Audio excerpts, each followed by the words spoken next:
सभी दोस्तों को मेरा राम राम है। आप कहीं भी जाते हैं, किसी भी शुभ काम में जाते हैं, ऑफिस जाते हैं या घर से बाहर निकलते हैं या रोजमर्रा की जिंदगी में व्यापार स्थल पे जाते हैं, तो पहले दरवाजे तक जाएं और फिर वापस घूम के आप 5-7 कदम वापस आएं और फिर आप निकलें। अब इसमें जो कारण छुपा हुआ है वो है मूल रूप से केतु का। केतु क्या करता है? केतु का स्वभाव क्या है कि जहाँ केतु को हम काम में लेते हैं तो केतु का स्वभाव है मोक्ष करवाना किसी चीज से, यानी डिटैच करवाना, और राहु का काम है अटैच करवाना। तो केतु को हमने एक बार उसका जो संकल्प है उसका पूरा करके देना है। हमारे पैर जो हैं वो केतु के होते हैं।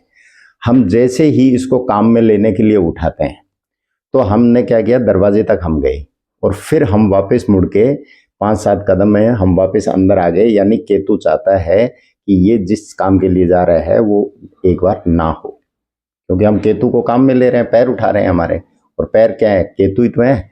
तो एक बार आप जाएं और फिर वापस मुड़ के आए, फिर आप निकल जाएं, क्योंकि केतु का ये भी स्वभाव है कि एक बार वो ऐसा करेगा, बार बार ऐसा नहीं करेगा। तो उससे क्या होगा कि केतु से आने वाली अड़चन है वो आपके रास्ते में कभी भी नहीं आएगी, एक बात। और दूसरी बात है, केतु का अगर उपाय हो जाता है तो राहु कभी भी तकलीफ नहीं देता। राहु केतु में से किसी एक का उपाय कर लेते हैं तो समसप्तक हैं, तो एक का उपाय करने से दोनों शांत रहते हैं।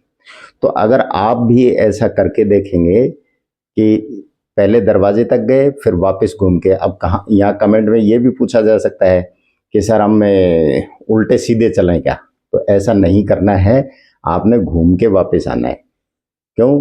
क्योंकि केतु ने ये करना था कि आप गए और फिर वापस आ गए, तो ये केतु का काम हो गया, केतु का अंश केतु को मिल गया, केतु खुश हो गया। अब उसके बाद आप जहां भी निकल जाते हैं तो आपके काम में कहीं भी दिक्कत नहीं आएगी। ये बिल्कुल आजमाया हुआ फॉर्मूला है और आप भी आजमाएंगे तो आपको लाभ जरूर मिलेगा। आप करके देखें। नमस्कार, धन्यवाद।